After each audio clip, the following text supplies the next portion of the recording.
The worst times in Nigeria's history are over. KUKAH. And now to the news info. The Catholic Bishop of the Sokoto Diocese, Azan KUKAH, has urged Nigerians to stop turning against one another. He asserted that several problems arose in the country because many citizens do not understand what it means to be without a nation.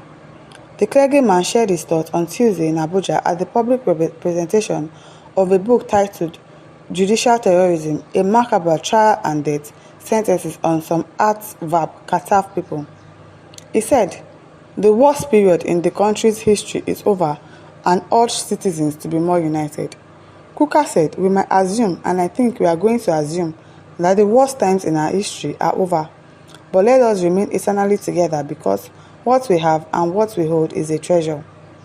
This is a heck of a country and it is a great country, and people have laid down their lives for this country. I used to say to Nigerians, we are just joking because we don't know what it is to be without a country. What did the people of Gaza do? What did the people of Lebanon do? What did the people of Valencia do? We are hearing stories of earthquakes and incredible things happening that are sweeping the lives of hundreds of thousands of people on a daily basis. But in Nigeria, it is us who are collectively turning the knife on ourselves.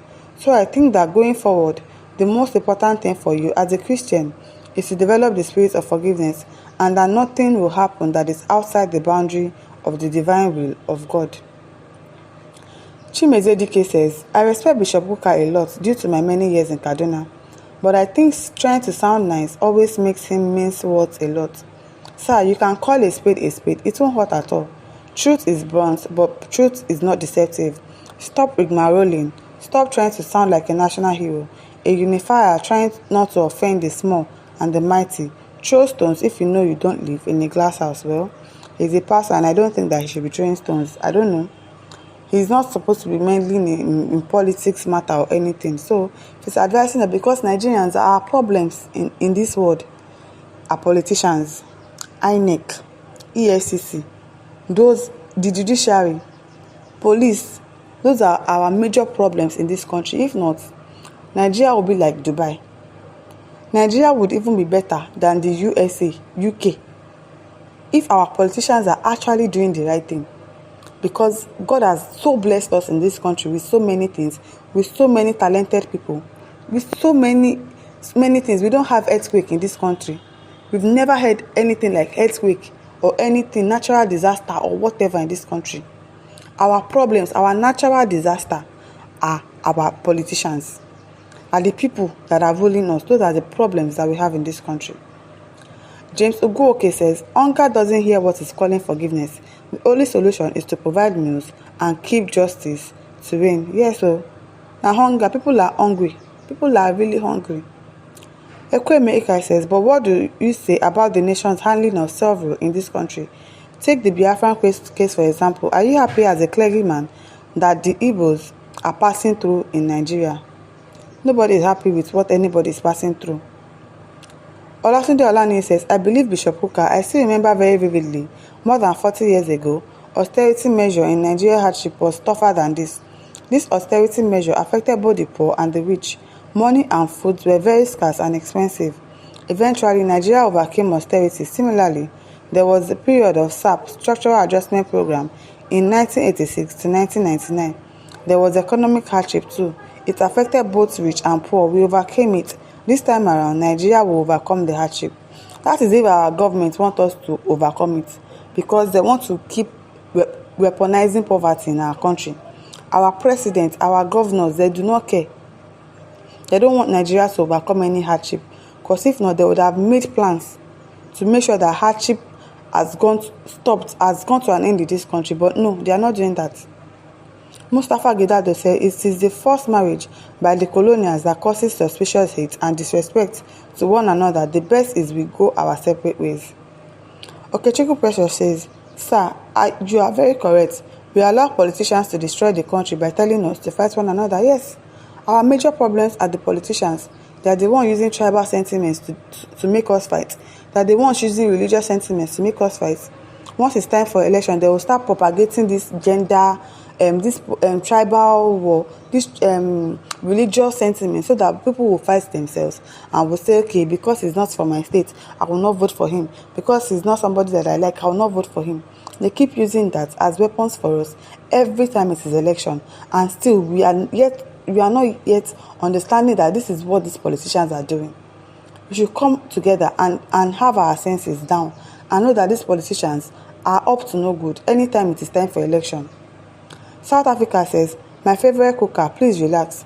Nigerians are still inside serious tipping. Inflation at its peak. You said it is over while it is not yet over. Probably the man with fake bishops, fake pastors have cornered you again. Don't be like Mbaka and Ayodele, I'm telling you. Lawan Abubakar says, how I wish the advices are holistically with one heart and corporations as religious clerics united in first of all preaching the real gospel in true teachings of Jesus, from dress codes to other day-to-day Christian lives, so to avert kids rot when all the social vices are promoted by Christian clerics, name them: indecent dressing, alcoholism, prostitution, gambling, etc., are not shown in the religion and preaching against this to the followers, so God may have pity on us. Olasunde Adesola says, the truth is that Nigerians should not be against each other because of political leaning. Our orientation should change to building a bigger nation and united. We have no other country. Yes, so we have no other country. We have only ourselves. We should come together and unite and fight these wicked politicians. That is the only way to have a better country in this country.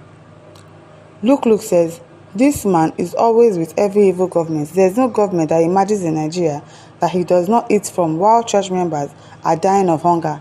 He can't stand out with honest disagreements with this wicked government. How can her bottle of kerosene that was sold for 100 naira just before Buhari left office is now 1-2? What economic theory will this government advance for this level of wickedness? And this man is not saying this evil, but saying we have a country. What a country? I'm telling you, things are expensive. Have you seen the price of vegetable oil? Very expensive. Things are really hard, and these people, even if you cannot talk to them and say the truth to them, stop making Nigerians feel as if, we should be patient, we should be this, we should be that, we should not fight, we should not do this. No, stop telling us what to do. The Light Project says, Bishop, with due respect, I don't know if this test will reach you. Most of the time, I view your comments deceitful. Every 4 years, you and co will come up, peace comments, and deceive one side of soft-hearted. They bind your side, but the side that will buy INEC talks, hijack boxes, and become president. There you will call upon to make speeches, no condemnation. You saw how young men from the east part of Nigeria were being slaughtered by Nigerian soldiers in slim provocation. You didn't speak anything. Tony Lawane says, I love you, Bishop. I also want to say thank you for this message of hope and great expectations. We don't know. We are not seeing any light at the end of the tunnel, so I don't know if we should say that the worst times are over, because it's looking as if the worst times are just starting. My listeners, over to you. Leave your thoughts in the comment sections. Don't forget to like, to share, and subscribe. Thank you for listening. See you some other time. Bye.